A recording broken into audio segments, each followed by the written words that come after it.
Um, I've alluded to Brave New World in a previous video. It involves a society um, that uses the idea of soma, right?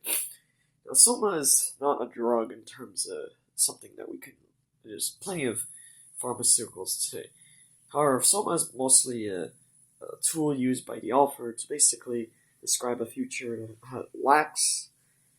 Um, Actually, it took me a while to figure this out. Actually, what is missing in his universe of his society is actually the ENTJ and personality type.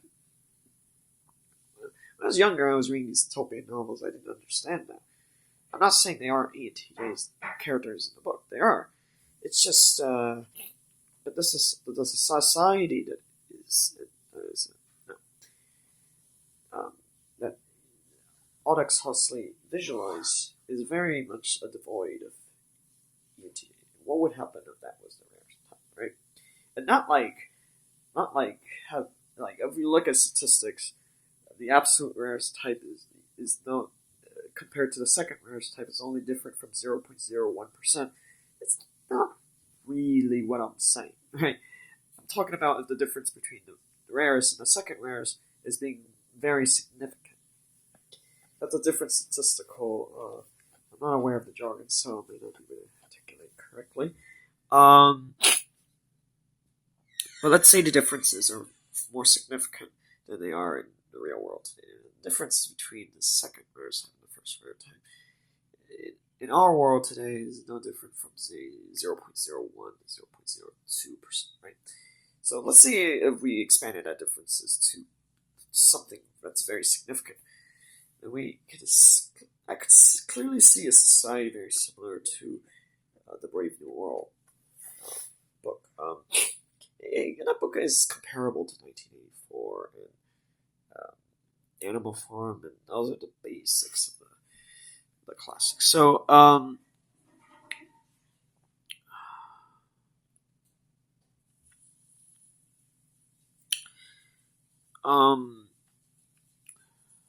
let's see. I'm gonna discuss something else today. Um, is that one of my theory is on the origins of racism after have so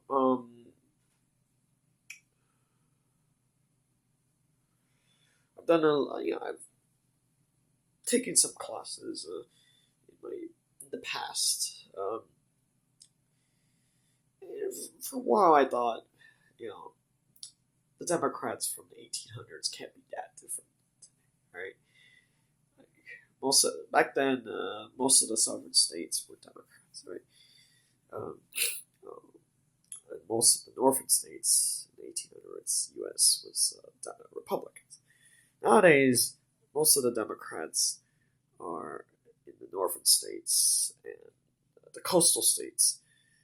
Though the South increasingly has a Republican stronghold called the Bible Belt, and most of the rural states are dominantly Republican. Right? Yeah, we would think that you would think that the 1800s Democrats are completely different than the Democrats today. Like the Democrats today, they support all these wonderful advancements, whatever, right? Well, the Democrats in the 1800s were backwards slavery folks, right? Uh, so it should be very different, right? But why did they both? They both use the term Democrat in their party name, so they can't be that similar, right? Like back then, it was very backwards, No, it's just anyway. Um, I'm not sure. But perhaps there could be some similarity. Obviously, there's no such thing as slavery today. We could clearly see, you know. However, I've never been to the South. Let's just say, you know, places that have but let's just say that you know, let's just say that I've come across a lot of contradictions, paradoxes, ironies, and if the truth really is stranger than fiction, I'll accept that, right? Um, but the thing is, and it does remind me of a YouTuber named Hans Wilhelm. Now I can't remember his exact quotes exactly. Um, is that if somebody really has a strong belief of a certain ideology, it's sometimes if it does lead to war, if it affects if it gets big enough to cause a war, involves military, it's you know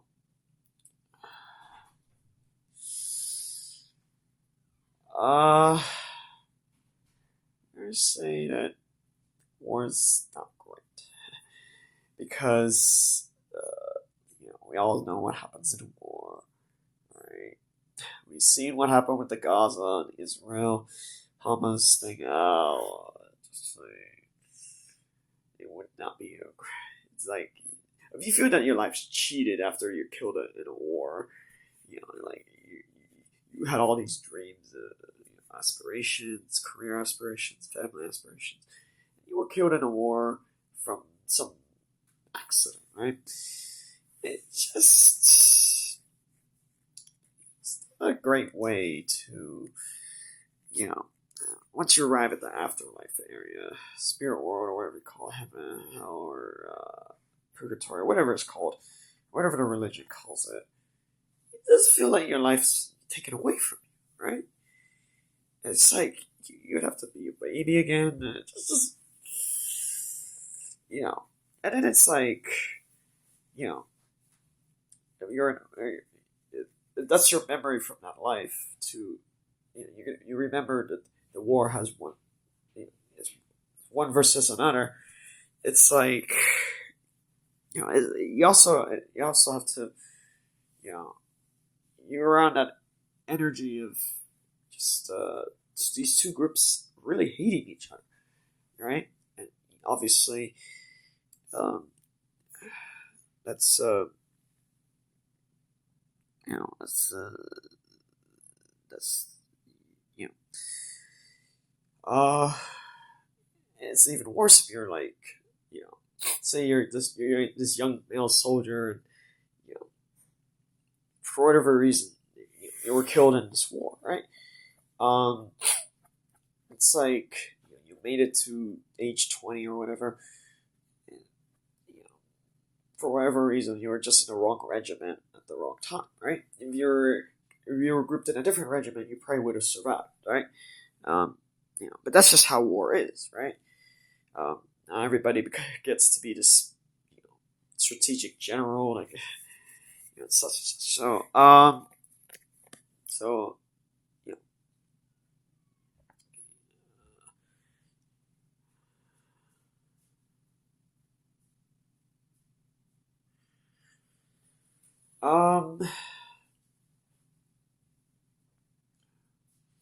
the general idea that Hans was referencing to is the idea of ideology, right? Um, it could even be political squabbles too.